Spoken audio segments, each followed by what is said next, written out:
Good morning. We are extremely pleased that you are here. It is good to come together for the purpose of co-creating. Do you agree? Yes. You are knowing what you are wanting? For now? For now. Do you always know what you are wanting? Do you always know what you are wanting forevermore? But do you always know what you are wanting? It's a trick question. You can't win with this. The reason that we are playing with this just a little bit is because we're wanting to remind you that what knowing is being in vibrational alignment with something. Because when you're in vibrational alignment with it, it's manifesting around you. It's giving you proof of itself. So whatever you believe, but knowing is even stronger than believing, isn't it? When you expect something, when you really know it, when you expect it to be, wanted or unwanted, then it bees.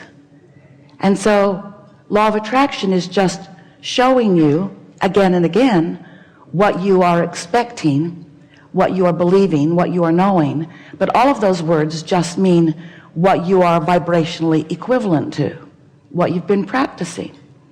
So sometimes you feel a little tripped and trapped because it feels to you like things are happening which then you are observing and coming to understand because of your observation of them, when really it's the other way around. It was the vibration first, but because you came into beliefs without consciously coming into beliefs, because you practiced vibrations without deliberately practicing vibrations, sometimes you're not even aware of what you've been practicing until it shows up in some form, and then it feels like it happened to you instead of that you created it, you see.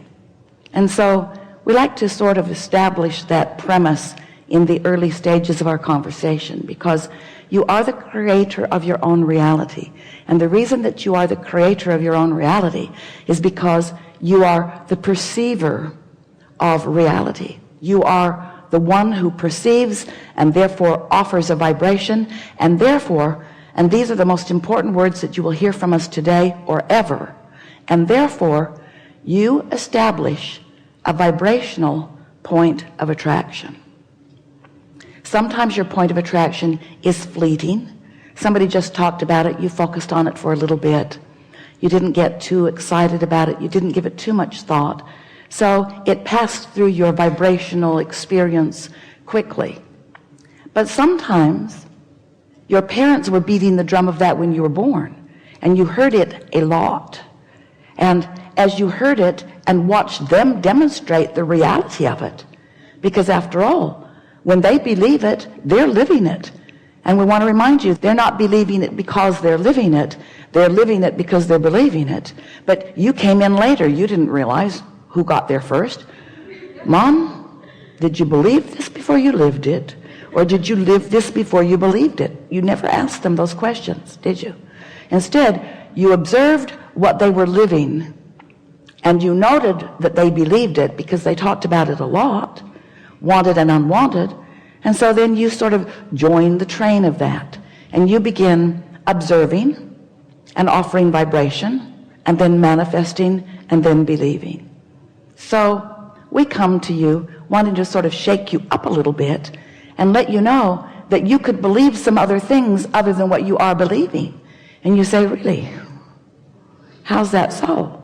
And we say, well, you could stretch beyond the boundaries of what is, and you could believe futuristically. You could believe that which has not manifested yet for you. You could selectively sift in what you believe and only focus upon those things that you believe that feel good when you believe them. That would be beneficial.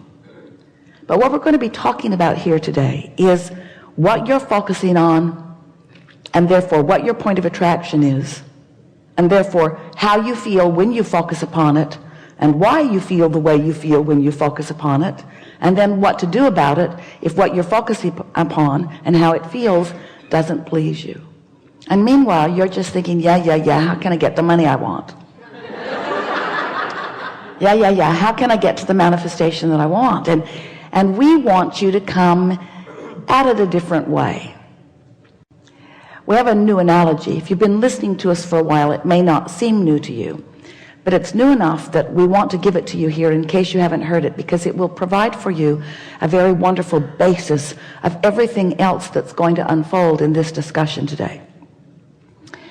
Esther has a pond at the center in Texas, and the water was getting cloudy, more and more so, until you couldn't see the fish. She knew that it could be improved. She didn't know what had caused it, but she remembered when you could see the fish. She remembered when the pond was clear. And so people came and provided their opinions. Let's replace the filter, which they did, the pump and the filter. It didn't change anything.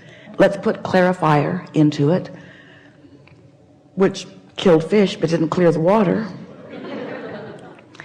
So it was determined that the water was being drawn from the pond into the filter through pipes in the ground, and it was being filtered, but when the water was being put back into the pond, those pipes were clogged, completely clogged. Texas has a very hard caliche soil, becomes almost concrete-like, and those pipes were full of that. So over time, they just clogged up. So they laid some new pipes on top of the ground just to see if that really would solve the problem. And of course it did. The pond cleared right up. And so they buried the pipes, and today the pond is very clear. Someone said you could see a nickel at the bottom and you could tell whether it was heads or tails. And it's true. The pond is clear again. We want to suggest to you that you may want to lay some new pipes for yourself, because you've been collecting debris in your pipes for a while, little by little, so gradually you didn't even know you were doing it. But your pipes aren't clear, and so sometimes, and when your pipes aren't clear, then even though you're asking for what you want, and the universe is orchestrating and supplying the mechanism and the means and the direction for you to have whatever you want, no exceptions. If you are not in a vibrational state of allowing what you've asked for and what has been vibrationally prepared for you, then when your filter, your vortex, pushes that desire toward your pond and your pipes are all clogged, you say something's wrong. And we say something is out of balance. You've got beliefs that don't vibrationally match the desire. So over time, we've been talking to you. We've been talking to you for a long time, in fact. Started right here in Phoenix. We've been talking to you about the vibrational nature of your being. But most of our physical friends are not so interested in their vibrational nature, and we want you to be intensely interested in your vibrational nature. In fact, there is nothing more important for you to be interested in than your vibrational nature, because as you offer a vibration, because you think a thought and you allow that thought to continue long enough, 17 seconds, that law of attraction joins it with another thought, then a momentum begins that equals your point of attraction. And literally, absolutely, unerringly, everything that comes to you, everything that you let into your experience is because of that vibrational pattern that you have established and practiced and perfected. Now, all the time that that's happening, you are sifting through the variety of your life, perceiving, concluding, opinionating, and all of that is good. And as you come to your perceptions, as you sift and sort, I know what I don't want, I know what I do want, you launch these vibrational rockets that don't manifest instantaneously, because they don't have enough momentum. They are rockets that are not practiced by you very often. They're rockets that you shoot out in the middle of exploration of variety and contrast. It isn't until you practice that thought that you establish a strong enough point of attraction or a strong enough momentum that it becomes dominant in your experience. So there are two things that are happening to you all day, every day.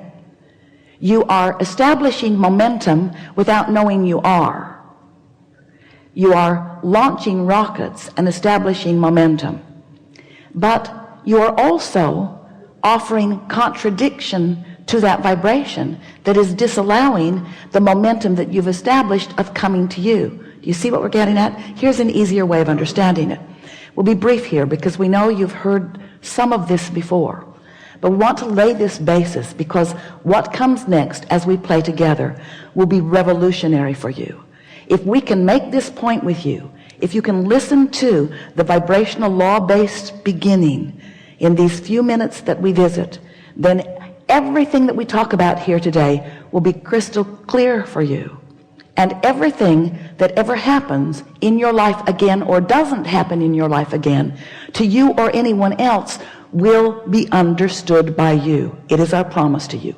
If you understand this very simple law-based premise, you are going to be free to be the deliberate creator of your experience in just the way you expected when you made the decision to come. So you were source energy before you came into this physical body. And even though a part of that consciousness focused into this magnificent physical body that is you, that larger part that is you, that source energy part, that God force part, remains non-physically focused and is available to you and flowing to you all day, every day. But your pipes might be clogged and you might not be letting it flow on this subject and this subject and this subject. Oh, you might let it flow relative to this that you've practiced, but you're not letting it flow relative to this that you've practiced in a different way.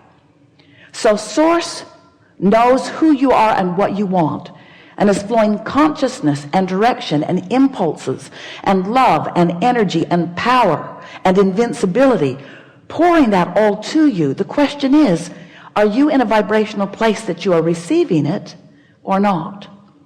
So over time, we've broken this into 3 steps. We want you to understand that you're sifting through the contrast and you're asking all day, every day. That's step 1. Ask for what you prefer. Step 2 is not your work. Step 2 is the source within you, your inner being, that larger non-physical part of you, becomes the vibrational equivalent of what you have asked for. In the moment that you ask for it, and each thing that you ask for later, each amendment to desire that you offer goes into this spinning vortex. We want to demonstrate it here in this pure high vibration.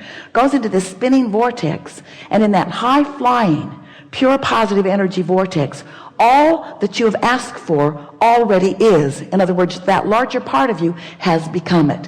Now this is where our physical friends get freaky, because it is so annoying to hear that everything that you want already is, because you want it to be is right here where you is. You want it to be here where you be. You don't want it to be off in some nebulous, non-physical, ghost-like atmosphere. We get that. But we just want you to know that the steps to the process are you ask and it becomes vibrationally first. And then you must find a way to be a vibrationally equivalent to what you're asking for. But you don't do that easily because you've been practicing your observation of what is with such intensity and with so much drama and trauma and with so many people telling you, can't you see what is? Can't you see what is? Can't you see what is? That it's hard for you to hear someone like us say, never mind what is. Instead of noticing what is, let what is have been the bouncing off place for what really is, and now you try to find vibrational alignment with what really is, and then it will really, really, really be what is.